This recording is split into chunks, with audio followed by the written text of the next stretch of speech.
사도행전 28장 11절부터 16절까지의 말씀 통해서 사역은 동역입니다라는 제목으로 말씀을 나누고자 합니다. 이제 올림픽이 이제 막바지에 이제 이르렀습니다. 오늘 끝나나요? 내일 끝나나요? 제가 아직 감이 없는데 어쨌든 거의 다 끝나는 과정으로 알고 있습니다. 그 올림픽의 대미를 장식하는 경기가 마라톤입니다.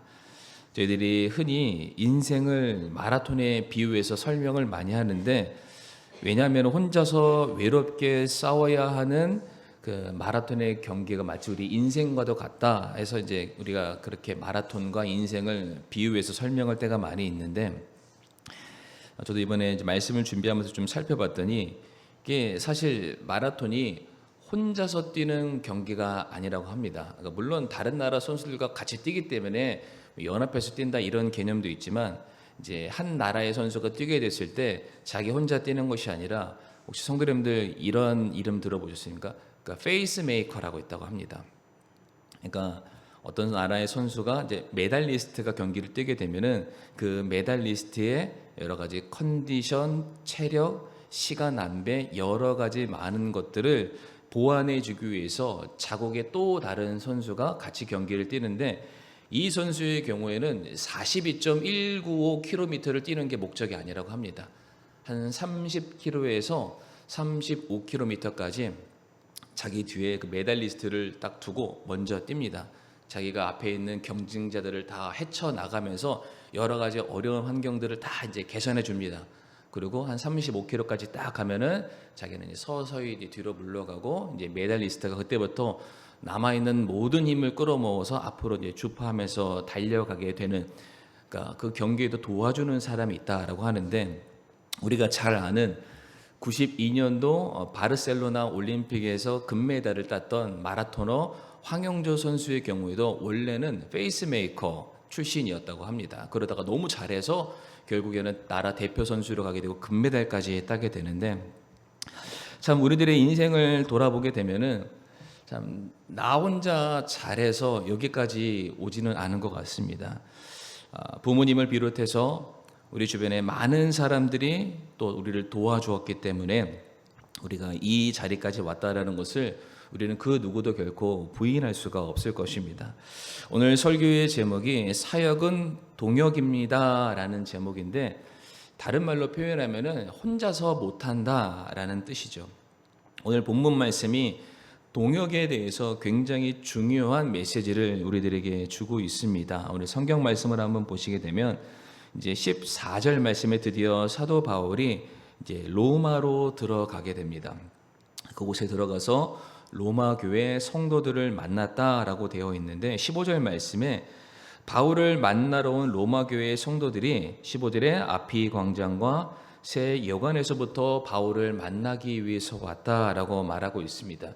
우리가 뭐 다 지명을 외울 수는 없지만, 지금 이 아피 광장이라는 것은 지금 사도 바울이 있는 곳으로부터 약 70km 정도 떨어져 있는 곳이라고 합니다. 제가 궁금해서 이 광주에서 70km 떨어진 곳이 어딘가 한번, 이게 요즘 지도 다 돼 있거든요. 봤더니 해남이더라고요. 해남. 그러니까 해남에서 바울을 보기 위해서 걸어서 왔습니다. 적어도 한 3, 4일 정도는 바울을 만나기 위해서 걸어오지 않았을까. 근데 성도님들, 지금 이 성도들이 바울을 만나기 위해서 왔는데, 사도 바울은 지금까지 한 번도 로마를 간 적이 없습니다. 그러니까 로마를 가기 위해서 지금까지 왔지 한 번도 로마를 간 적이 없습니다. 이걸 거꾸로 설명하면 로마 교회의 성도들도 사도 바울을 만난 적이 한 번도 없습니다. 그러니까 서로 생면부지의 사람들이 만나는 장면인데, 중요한 거는 성경 말씀 보게 되면은 서로가 서로를 만나기 위해서 간절히 소망하고 있다라는 말씀이 성경에서 나타나고 있습니다. 로마서 15장 23절 말씀 보게 되면은 사도 바울이 그들을 만나고자 하는 소망을 기록하고 있는데, 이제는 이 지방에서 더 이상 일할 곳이 없고 또 이 여러 해 동안 너희에게 가고자 하는 큰 소원이 내게 있어서 로마서니까 로마 교회를 쓴 편지겠죠. 사도 바울이 말하기를 내가 정말로 큰 소원이 있는데 내가 너희에게 어떻게 해서든 도달하길 원한다. 너희를 만나고자 한다라고 말을 하고 있습니다. 그러면서 사도 바울이 로마 교회의 성도를 만나고자 하는 구체적인 이유를 그 다음인 24절에 이렇게 말하고 있습니다. 언제든지 내가 스페인으로 여행하게 되면 너희에게 가고자 하느라. 여기서 너희는 로마 교회를 말합니다. 만일 내가 먼저 너희와 사귐으로 다소 채워줄 수 있다면 나의 여행 중에 너희를 보기 바라고 또 너희가 나를 거기로 보내줄 것을 바라노라 라고 말하고 있죠.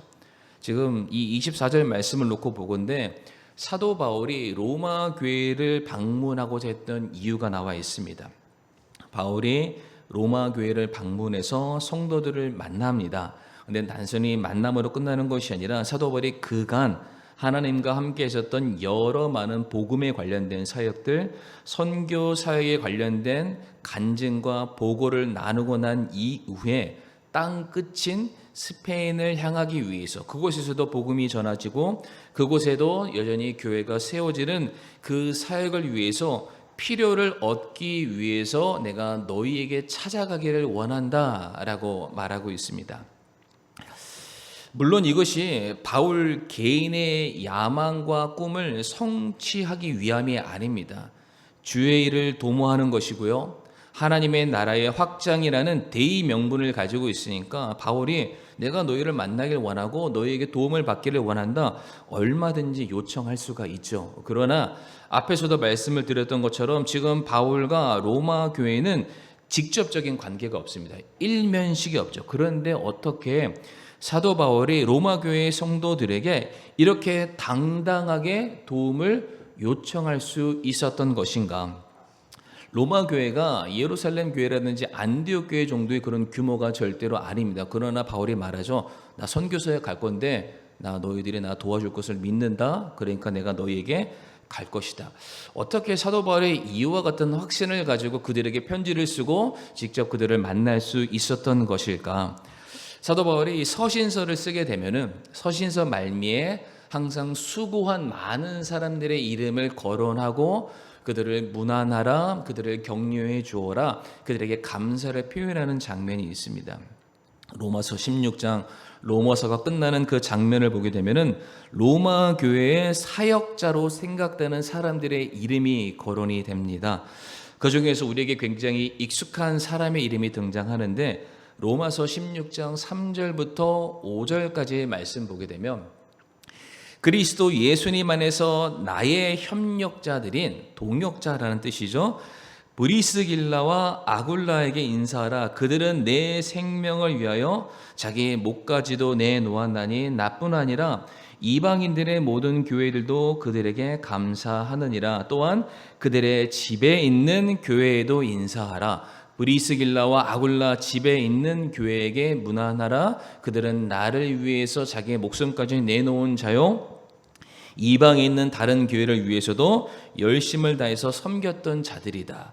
지금 로마 교회를 섬겼던 사람 많은 사람들이 있지만 그 중에서 우리가 잘 아는 브리스길라와 아굴라 부부의 이름이 다시 한번 등장을 하고 있습니다. 성도님들, 이 부부가 언제 성경에서 제일 좀 등장했는지 기억나시나요? 사도 바울이 2차 전도 여행을 하게 되었을 때에 고린도로 이제 넘어가게 되죠. 근데 마침 고린도로 넘어가게 되었을 때에 사도 바울이 그동안 가졌던 모든 재정적인 것들이 바닥이 난 그런 상태였습니다. 어떻게 먹을까, 어떻게 살아갈까 고민하고 있는 차에 고린도라는 지역에서 사도 바울이 브리스길라와 아굴라 부부를 만나게 되어서 그들이 하고 있는 생업, 텐트를 만드는 장막을 치는 그 일의 일부를 불하를 받게 되죠. 그래서 거기에서 사도 바울이 자기의 어떤 입에 풀칠할 수 있는 정도의 경제적인 필요를 협조받게 되고 거기에서 계속해서 사역을 이어나가게 되었습니다. 일단 중요한 것은 브리스길라와 아굴라가 사도 바울에게 자기의 밥그릇을 나누어 준 것인데 성도 이거는 결코 쉬운 일이 아닙니다. 우리 성도님들 잘 기억이 안 나시겠지만 벌써부터 지금 머나먼 옛날 지금 제가 사도행전 18장의 얘기를 하는데 아마 작년 말쯤이 되지 않았을까, 꼭 기억하셔야 됩니다만, 이 브리스길라와 아굴라가 원래는 로마에 거주하던 사람들인데 유대인 추방령으로 쫓겨나서 고린도로 넘어왔습니다. 근데 고린도로 넘어왔던 이유가 고린도 지역에 오늘날 파리 올림픽처럼 어떤 올림픽 경기 대회가 있었다. 아마 기억나실 거예요. 그래서 수많은 사람들이 수개월 동안 진행되는 행사를 위해서 많은 천막들이 필요했습니다. 그래서 그 일을 위해서 브리스길라와 아굴라 그 소식을 듣고 고린도로 넘어간 겁니다. 떼돈을 벌 수 있는 일이죠. 그냥 텐트만 칠 수 있으면은 치면 돈 받고 치면 돈 받고. 그런데 그 일의 일부를 바울에게 떡하니 띄워준 겁니다. 근데 말씀을 잘 보시게 되면 기억나실 텐데 그렇게 처음에는 사도 바울의 일을 하면서 사역할 수 있는 환경들을 제공하다가 나중에는 사도 바울이 말씀만 전할 수 있도록 자신들에 위해서 전폭적으로 후원하는 장면이 있습니다. 그런데 브리스길라와 아굴라가 사도 바울과 동역했던 것이 물질적인 후원으로서만 끝난 것이 아니라 사도행전 18장 후반절 말씀 보게 되면 이제 사도 바울이 고린도에서 사역을 감당하다가 에베소로 넘어가게 되는데 이때 브리스길라와 아굴라가 자신들이 하고 있는 모든 것을 다 내려놓고 바울과 함께 에베소로 넘어가는 장면이 있습니다. 그런데 사도 바울이 에베소에서 사역이 끝이 아니었죠. 계속해서 돌아다니잖아요. 근데 말씀을 보게 되면은 사도 바울이 자기와 함께 있던 모든 사람들을 거기에 남겨두었더라라고 말을 합니다. 그러니까 지금 브리스길라와 아굴라가 어디에 남겨졌습니까? 에베소라는 지역에 남겨졌죠. 디모데후서 4장 19절 말씀을 한번 띄워주시고요. 디모데후서 4장 19절 말씀 보게 되면은 브리스가와, 여기 원래는 브리스길라인데 브리스길라에 대한 애칭이 브리스가입니다. 브리스가와 아굴라와 및 오네시보로의 집안 사람들에게 문안하라라고 되어 있죠. 성도님들, 디모데 전후서는 디모데에게 쓴 편지인데 디모데는 바울을 대신해서 에베소 교회를 담당했던 목회자였습니다. 그런데 지금 사도 바울이 디모데에게 편지를 쓰면서 누구의 이름을 거론하고 있습니까? 브리스길라와 아굴라의 이름을 언급하면서 그 사람들의 집안의 사람들에게 문안하라. 무슨 얘기입니까? 브리스길라와 아굴라가 에베소라는 지역에 머물면서 교회를 세워왔고 성도를 섬겨왔고 일꾼을 양성하는 일에 그들이 쓰여졌다라는 겁니다. 이게 지금 뭘 얘기하고 있냐면 사도 바울이 가는 일에 하나님께서 브리스길라와 아굴라라는 동역자를 붙여주십니다. 근데 붙여주시는데 그냥 명맥상 동역자가 아닙니다. 전폭적인 후원을 해줍니다. 자기의 밥그릇을 나눠주고요. 심지어 그 밥그릇이 아니라 이제 아무것도 하지 마세요. 말씀 전하는 일에 전무하세요. 내가 그걸 다 도와줄게요. 생각해봤더니 이 일이 너무나도 귀한 거예요. 나도 이 일에 동참하겠습니다. 따라가는데 사도 바울이 너무 바쁜 거예요. 난 여기도 복음 전해야 되고 저기도 복음을 전해야 되겠는데 여기에서 우리가 뿌렸던 이 복음의 씨앗이 이제는 뿌리를 내리고 자라가야 되는데 이 일을 당신들이 감당하세요. 사도 바울은 단대로 짠 하고 넘어가고 브리스길라 아굴라가 그 일에서 사도 바울이 뿌렸던 사역의 나머지 마무리를 감당해 주고 있죠. 근데 이게 2차 전도 여행의 행로입니다. 근데 사도 바울이 2차 전도 여행에서 끝나지 않죠. 다시 3차 전도 여행을 시작하게 되었을 때에 그 시작점이 고린도라는 지역을 다시 가게 됩니다. 고린도전서 16장 19절 말씀 띄워주시겠습니까? 흥미로운 점이 여기서도 누구 이름이 등장합니까? 아굴라와 브리스길라의 이름이 등장하면서 자기 집에 있는 교회와 함께 주 안에서 너희에게 많이 문안하느니라. 그러니까 지금 또다시 바울이 고린도라는 지역을 갔는데 그 고린도 지역에 갔더니 또 누가 등장했습니까? 브리스길라와 아굴라 부부가 또 등장했는데 그냥 이름이 등장한 것이 아니라 그들이 거기에 삶의 터전을 마련해 놓고 자기의 집을 무엇으로? 교회로 만들었습니다. 그러니까 이미 2차 전도 여행 때 고린도에 씨앗이 뿌려졌잖아요. 그러니까 이것을 그냥 지나치지 않습니다. 사도 바울이 해왔던 사역의 그 열매들이 맺어질 수 있도록 또다시 브리스길라와 아굴라 부부가 참여해서 그 일을 섬기는 자가 된 것이죠. 그리고 아까 처음 봤었던 로마서 말씀에 브리스길라와 아굴라 부부 이름이 등장하잖아요. 사도 바울이 3차 전도 여행을 마치고 예루살렘에 가서 선교 보고하다가 가이사랴 감옥에서 2년 동안 갇힙니다. 그러니까 사도 바울은 로마로 갈 거를 브리스길라와 아굴라 부부는 이미 잘 알고 있습니다. 그런데 그 사도 바울이 로마를 와서 다시 힘을 얻어서 사역을 세상 끝까지 전달하는 그 일을 위해서 또다시 브리스길라와 아굴라 부부가 먼저 로마로 들어갑니다. 그래서 거기에서 성도들에게 복음을 전하고 교회를 세우고 일꾼을 양성하고 선교를 위한 모든 만반의 준비를 마친 상태에서 그 소식을 알았던 사도 바울이 편지를 쓴 거예요. 내가 너희를 만나기를 원한다. 그러니까 지금 사도 바울이 생면부지의 사람인 건 맞으나 어떠한 사람들입니까? 사도 바울이 뿌렸던 씨앗의 열매들, 이 열매들을 잘 감당했던 브리스길라와 아굴라 부부의 헌신이 있었기 때문에 사도 바울이 로마로 가기를 원했고, 마찬가지로 로마 교회의 성도들 역시 자신들이 사도 바울의 그 사역의 유지, 그 씨앗의 결과물인 것을 너무 잘 알았기 때문에 우리가 당신으로 말미암아 우리가 구원받게 됐습니다. 이제 우리도 당신처럼 복음의 사역을 위해서 쓰임받는 자가 되길 원합니다. 어서 오세요. 어서 오세요. 서로가 만난 적이 없지만은 마치 이미 충분한 오랜 시간 교제를 나눈 것처럼 서로가 서로를 만나기를 원했다라는 것입니다. 성도님들, 이게 사도 바울이 혼자 한 일입니까? 아니죠. 사도 바울과 함께 동역했던 누군가가 존재합니다. 사도 바울의 그 인생의 사역의 마라톤의 그 최종 그 끝 지점까지 달려가도록 그 옆에서 사도 바울을 도와줬던 페이스메이커들이 반드시 존재한다라는 것이죠. 그래서 제가 쭉 사도 바울의 사역의 삶을 한번 되돌아봤는데 굉장히 많은 사람들이 사도 바울과 함께 했습니다.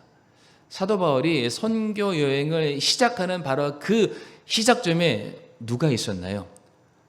바나바가 있었습니다. 바나바가 사울을 딱 품어주고 같이 하자 불러줬죠. 다소에서 혼자 그냥 땅에서 그냥 뭐나 글씨만 쓰면서 기다리고 있는 그 바울을 불러서 전도 여행에 동참할 수 있도록, 그리고 그 전도 여행 가운데 하나님께서 누가라는 의사를 붙여주셨습니다. 계속해서 그 험난한 여정 가운데 사도 바울이 계속해서 힘을 낼 수 있도록 의사 누가를 붙여주셨고요. 그리고 전도 여행 중에 또 누구를 만나게 되냐면은 자신의 영적인 아들인 디모데를 만나게 됩니다. 디모데한테 에베소를 떡하니 맡기고 가잖아요. 그리고 사도 바울이 또 누구를 만나냐면은 아리스다고라는 사람을 만나게 됩니다. 아리스다고는 동고동락한 사람이 아니라 항상 동고, 어려운 시기에만 함께 있었던 사람. 사도 바울이 많은 사람들 앞에 자신의 믿음을 고백하려 했을 때 사람들이 돌에 던져 그를 죽이려 하자 아리스다고가 말하죠. 가지 마세요. 내가 가겠습니다. 대신 돌 맞아 죽을 각오를 했던 그런 사람이 아리스다고였고요. 바울이 감옥에 갇히면은 그는 아무런 잘못한 것이 없음에도 불구하고 바울과 함께 감옥에 갇혀서 그 옆에서 응원하고 격려해 줬던 사람이 아리스다고이죠. 그리고 오늘 본문 말씀 보게 되면은 브리스길라와 아굴라 부부, 사도 바울이 미처 다 감당하지 못하는 그 사역의 굳은 일, 모든 마무리를 함께 해 주었던 동역자. 이와 같은 사람들이 사도 바울의 삶 가운데, 그의 사역 가운데 더해졌기 때문에 사도 바울이 그 모든 사역들을 감당할 수 있었다라는 것이죠. 혼자 하는 것이 아닙니다. 사역은 동역해야만 감당할 수 있습니다. 성도님들, 엘리야를 기억하실 텐데 하나님의 영광을 위해서 누구보다 홀로 고군분투하는 영적인 싸움을 싸웠지만 결국 자기 혼자뿐이라는 영적인 고독감을 느끼게 되었을 때 그냥 모든 것들을 다 내려놓고 싶어 했었습니다. 그런 하나님께서 그런 엘리야에게 말씀하시죠. 너와 같은 사람 7,000명이나 더 있다. 너처럼 오직 주를 위해서 헌신한 믿음의 동역자들이 많이 있으니까 힘을 내라. 주저하지 말아라. 그때 엘리야가 다시 한번 힘을 내어서 그 사역에 정진했던 모습을 우리가 알고 있죠. 성도님들, 그래서 오늘 본문 11절부터 16절까지 한번 말씀을 한번 눈으로 보시길 바랍니다. 화면에 안 띄워놨는데 11절부터 16절까지 제일 많이 나오는 단어를 한번 얘기해 줘 보세요. 제일 많이 나오는 단어. 11절부터 16절. 우리가입니다. 우리가. 바울이 말하기를 나 혼자 로마에 들어갔다라고 말하지 않습니다. 11절부터 16절까지 무려 6절 가운데 우리가라는 말이 6번이나 등장하죠. 우리가 했다. 우리가 여기까지 오게 되었다. 우리가 사역을 지금까지 감당할 수 있었다. 사도 바울이 대단한 사람인 것은 사실이지만 사도 바울이 말하기를 사역은 혼자 하는 게 아니다. 누군가는 씨앗을 심는 사람이 있어야 되고, 누군가는 물을 주는 사람이 있어야 되고, 누군가는 그 열매가 잘 맺어지도록 돌보고 그것을 거두어주는 사람이 있어야만 이 사역이 온전하게 성취되고 이룰 수 있다. 사역은 절대로 혼자 하는 게 아니다. 같이 하는 거다. 동역하는 것이다. 우리가라는 것을 강조하고 있습니다. 많은 사람들이 교회를 방문합니다. 저희 교회도 그래도 적지 않은 숫자들이 새로운 사람들이 매해마다 방문을 하고 있고, 다른 교회들도 마찬가지죠. 근데 그 영혼들이 제일 처음에 교회를 방문하게 되었을 때에는 누구 때문에 옵니다. 어떠한 성도의 요청 때문에 교회를 오게 되고요. 어떤 목사님이 설교를 잘해서 오기도 하고, 그 교회 어떤 이벤트적인 행사가 있으면 그것을 보기 위해서 오기도 합니다. 그런데 그 새로운 영혼이 교회에 정착할 때에는 어떤 한 사람 때문에 정착하지 않습니다. 그 목사의 설교 때문에 정착하지 않습니다. 어떠한 이벤트 때문에 정착하는 게 아닙니다. 결국에는 이 교회에 더해지게 되었을 때에 그가 관계 맺게 되는 그 인간적인 관계죠. 성도 상호 간의 교제권 안에 그가 녹아들게 되었을 때에 그 새로운 영혼이 교회에 자리매김을 하게 되는 것이죠. 그러니까 제가 아무리 설교를 잘한다고 해서 그 사람이 여기 와서 수십 년을 사역하는 게 아니죠. 성도가 그 받은 은혜에 대해서 서로가 나눌 수 있는 교제권이 있어야만 그 일들이 가능하다라는 사실입니다. 물론 모든 사역을 시작하시고 완성하시는 분은 하나님이십니다. 그러나 그 하나님의 놀라운 사역을 동역할 수 있는, 함께 그 은혜를 나눌 수 있는 그 옆에 있는 파트너죠. 페이스메이커가 없다면은 이 사역을 계속해서 이루어 나가는 것은 너무나도 힘든 일입니다. 그래서 오늘 본문 15절 말씀 보게 되면 바울이 이렇게 말하죠. 바울이 그들을 보고, 누구를 봤습니까? 로마 교회의 성도들을 보고 하나님께 감사를 드리며 용기를 얻었다라고 말합니다. 바울이 하나님을 보고 용기를 얻었다라고 말하지 않고요. 바울이 그 앞에 있는 믿음의 열매되는 성도들을 바라봤더니 그 사람들로 말미암아 하나님께 감사하게 되었고, 그 사람들로 말미암아 새 힘을 얻어서 용기를 얻고 순교의 자리에 로마 황제 앞을 향해서 그가 달려갈 수 있었다라고 말하고 있습니다. 성경에도 동역자에 대한 중요성을 여러 차례 강조하고 있는데, 고린도전서 16장 17절과 18절 말씀을 한번 띄워주시길 바랍니다. 고린도전서 16장 17절에서 18절 말씀에 내가 스데바나와 부드나도와 아가이고가 온 것을 기뻐하느라 너희 편에서 부족한 것을 그들이 제공하였나니 그들이 내 영과 너희의 영을 시원케 하였다. 성도님들, 영을 새롭게 하는 것은 하나님의 영역입니다. 그럼에도 불구하고 사도 바울이 말하기를 그들의 섬김과 그들의 사랑과 그들의 수고로 말미암아 우리의 영이 새로워졌다, 시원해졌다, 다시 한번 용기를 얻게 되었다라고 말하고 있죠. 이어지는 고린도후서 7장 13절 말씀도 보게 되면 바울이 이렇게 말합니다. 그런즉 우리가 너희의 위로를 통하여 위로를 받았고 참으로 디도의 기쁨으로 인해 넘치도록 더욱 기뻐하였으니 그의 영이 너희 모두로 말미암아 다시 활력을 얻었다라고 말하고 있습니다. 우리가 하나님 때문에 위로받는 것은 당연한 겁니다. 그런데 하나님께서 우리를 위로하시고 우리에게 새 힘을 허락해 주시고 우리가 어려운 사역들을 감당하게 하는 그 원동력과 계기에 있어서 누구를 보내주시냐면은 사람을 보내서 우리에게 그 위로의 손길을, 격려의 손길을, 새 힘을 우리에게 허락하신다라는 겁니다.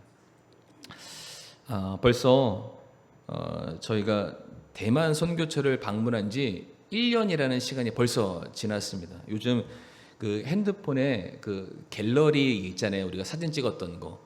근데 저는 원치 않는데 1년 전 사진을 보여드릴게요라고 딱 하고 뜨더라고요. 근데 딱 봤더니 대만 선교처에 갔는데 사진들이 쫙 나옵니다. 그러면서 내가 정말로 더웠을 때 대만을 갔었지. 다시는 여름 때 가지 말아야지. 이제 그 생각을 하면서 그 사진을 쭉 보다가 무슨 생각이 났냐면 그때 그 조그만한 교회 예배당 안에서 선교사님 네 분이 했던 그 이야기들, 그 분위기가 생각났습니다. 저희가 이제 청년들이 갔잖아요. 학생들, 청년들이 갔으니까 정말로 빠듯하게 갔습니다. 학생들이 무슨 돈이 있겠습니까? 물론 교회에서 얼마간 후원해 줬지만 정말로 최소한의 경비. 가서도 밥 먹을 때 마음껏 먹어라 이게 아니라 5,000원어치만 먹어. 6,000원어치만 먹어. 오늘 저녁은 이거 국수만 먹어. 이런 식으로 하면서 최소한의 경비를 가지고 갔으니 저희가 선교사님 분들에게 뭘 드렸겠습니까? 드린 거 하나도 없습니다. 그냥 정말로 최소한의 헌금만 드렸고 나머지는 저희가 대접을 받았으면 받았지 참 부끄러웠습니다. 생각해 보니까. 그런데 이제 선교사님 네 분이 딱 앉더니 이제 여러 많은 이야기들 주고 받잖아요. 근데 이제 눈물을 뚝뚝 흘리시는 거예요. 그래서 하시는 말씀이 뭐냐면 저 멀리 타지에서 이게 사역을 하다 보면은 혼자인 것 같다는 생각이 너무 많이 든대요.